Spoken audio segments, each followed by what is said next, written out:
Bem, sejam todas muito bem-vindas, mulherões. Eu sou Regiane Cunha, sou terapeuta, especialista na superação da depressão, da ansiedade, processo de trauma, né? Eu vivi a minha história e, de repente, em algum momento da minha história, eu passei por uma situação difícil.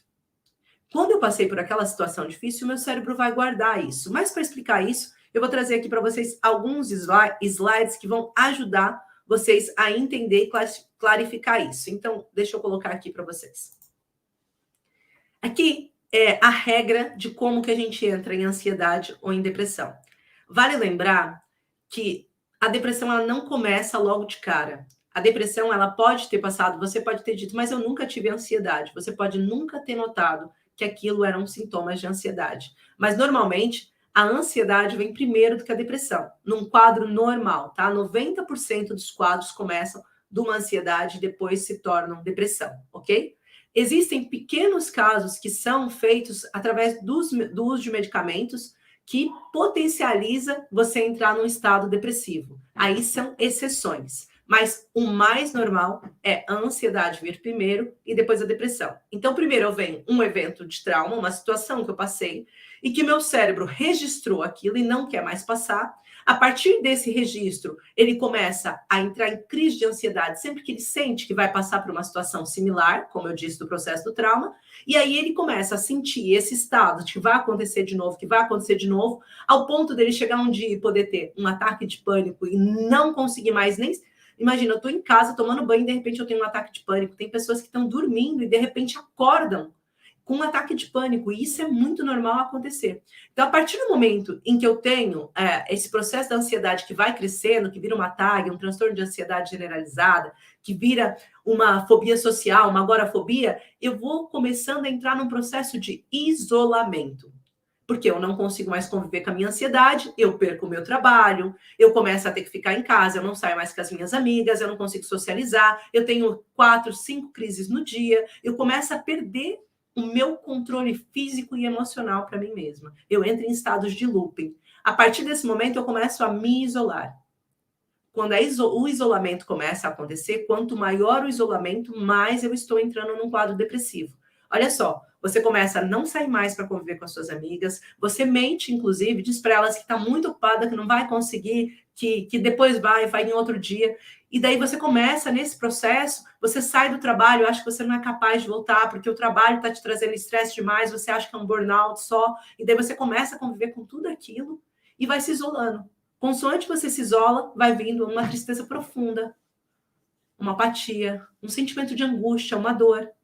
Dessa dor, você começa a sentir que está tudo difícil na sua história e você vai se isolando cada vez mais, você sente que você está prejudicando a vida das pessoas que você ama. E consoante você vai sentindo que você está prejudicando as pessoas que você ama, você começa a sentir que você precisa fazer alguma coisa. E o que você faz? Começa a afastar as pessoas. Você quer que elas te ajudem, mas você sente que está prejudicando, então você vai se afastando, vai ficando cada vez mais no quarto, vai perdendo apetite, vai deixando de tomar banho, vai deixando de sair, socializar, não tem mais prazer em estar com os netos, com os filhos. E aí a gente chama isso de depressão. Então, esse é o caminho normal que acontece para te colocar em depressão. Mas como que ele começou? Ele começou através de uma emoção. E não confundam emoção com estado emocional. Não tem nada a ver, daqui a pouco vocês vão perceber. Emoção é a capacidade que nós temos de absorver tudo o que acontece à nossa volta a todo tempo. Ou seja, a emoção se dá através dos 5 sentidos: tato, olfato, paladar, tato, olfato, paladar, visão, audição, ok? Através desses 5 sentidos. São esses 5 sentidos que fazem com que a gente perceba o mundo, com que a gente crie informações dentro da gente. Então, é através desses 5 sentidos, e por isso as âncoras de imagem, o que faz você entrar num ataque de ansiedade, normalmente está associado aos 5 sentidos, que vai trazer para você a ideia de que algo ruim está acontecendo, tá? Então, através dos nossos 5 sentidos, nós estamos constantemente registrando os momentos da nossa vida, na nossa biografia, na nossa cabeça. Então, o primeiro ponto é, eu registro uma informação e defino se ela é boa ou se ela é má. E eu guardo ela na minha memória recente, que fica ali durante cerca de 20 minutos. Se eu potencializar aquela memória, eu começo a trazer uma densidade para essa memória recente e ela sai da memória recente e vai para a minha memória efetiva, gerando sempre um sentimento. Então, através das emoções, eu vejo uma pessoa, vamos dar um exemplo básico para vocês entenderem. Eu vejo uma pessoa que eu gosto, meu coração começa a acelerar e eu fico muito feliz com essa pessoa. Aí eu começo a sorrir. Isso é o sentimento, é o que eu sinto quando o meu corpo, visualmente, tatilmente ou sonoramente, percebe a presença daquela pessoa. Por isso que às vezes a gente escuta uma música e aquela música emociona o nosso coração e a gente é capaz de chorar por conta daquela emoção que a gente só ouviu. Então, quando acontece essa emoção que é colocada no nosso corpo, a gente traz um sentimento associado. Só que esse sentimento depende da percepção de cada um. Por isso que a depressão e a ansiedade, ela é diferente para cada pessoa. E se você não encontra um profissional que olha a sua depressão e ansiedade como indivíduo e começa a olhar como coletivo, isso atrapalha o seu processo de cura. Por quê? Porque cada indivíduo vivenciou um episódio diferente que colocou ela na ansiedade ou na depressão. Então, enquanto eu não consigo entender isso, eu estou prejudicando o meu processo de cura. Porque a percepção é diferente. Um exemplo básico. Então, eu estou vendo uma pessoa que eu gosto muito dessa pessoa, sou apaixonada por aquela pessoa. Ela mal chega e o meu campo visual vê, o meu coração começa a bater, eu começo a ficar feliz, o meu sorriso vai vindo, eu estou gerando dopamina, estou sensação de prazer aqui tomando conta, serotonina, bem-estar, estou me sentindo muito feliz daquela pessoa. Mas o meu pai não gosta daquela pessoa que eu estou namorando. Então, quando meu pai vê, ele sente exatamente o oposto. Ele sente raiva. Ele fala, não acredito que essa pessoa chegou de novo. A partir desse momento, você percebe que a percepção dos dois é diferente. Então, o que para ela gerou uma memória boa, para o pai gerou uma memória extremamente negativa. Então, cada indivíduo tem que ser tratado com a sua percepção. E não com o seu coletivo. Ah, a ansiedade que você tem está com esse sintoma, então você tem TAG. Ah, isso aqui é um quadro de depressão bipolar. Ah, isso aqui é um quadro de estresse pós-traumático. Isso aqui é um quadro de burnout. O que interessa isso? Interessa para eles que vão receitar medicamentos baseados na sua doença, na situação que você está. Porque o medicamento para depressão bipolar é diferente do medicamento para distimia. Enquanto na distimia eu preciso que a pessoa fique em sensação de bem-estar, porque ela está extremamente triste, uma tristeza profunda, na depressão bipolar, ela pode estar num momento de euforia, extremamente alegre, feliz da vida, sem sentir emoção nenhuma, gastando dinheiro adoidado. E nesse caso, eu preciso controlar essa dopamina e o excesso de serotonina que ela tem. Mas isso é em questão medicamentosa. E como eu disse para vocês, eu não trato a questão medicamentosa, eu não trato o sintoma, eu trato a origem. E a origem que fez com que ela entrasse em depressão bipolar, ou em depressão, em estresse pós-traumático, ou em burnout, ou em borderline, é a mesma coisa.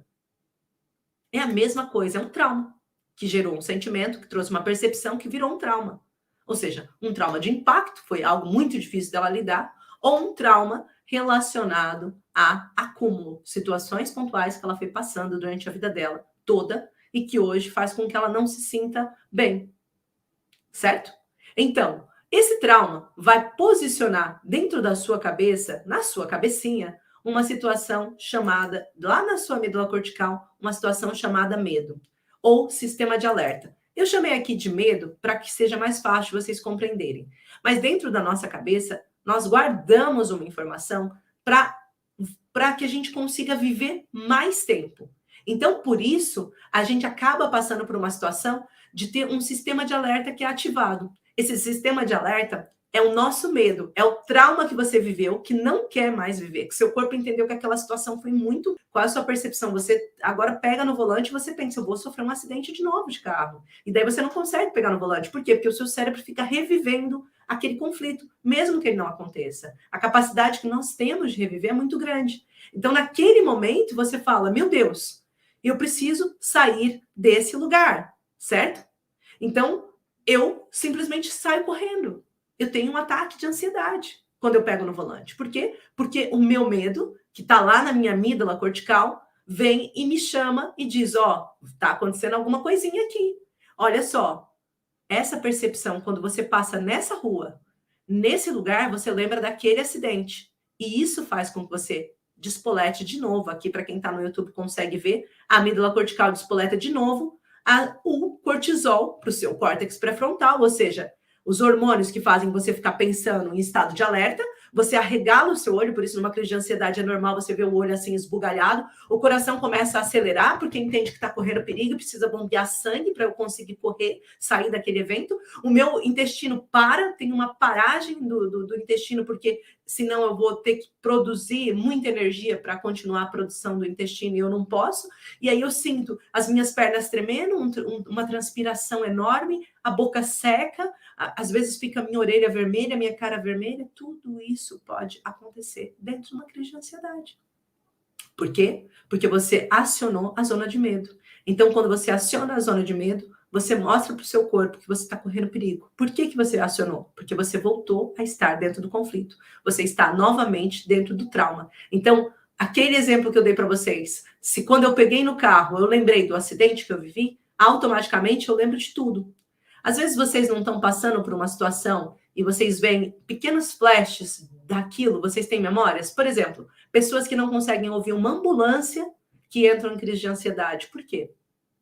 O que será que ela passou que estava uma ambulância presente? Quem será que ela perdeu na história no ambiente hospitalar? O que será que aconteceu para ela se sentir ofegante quando vê uma ambulância?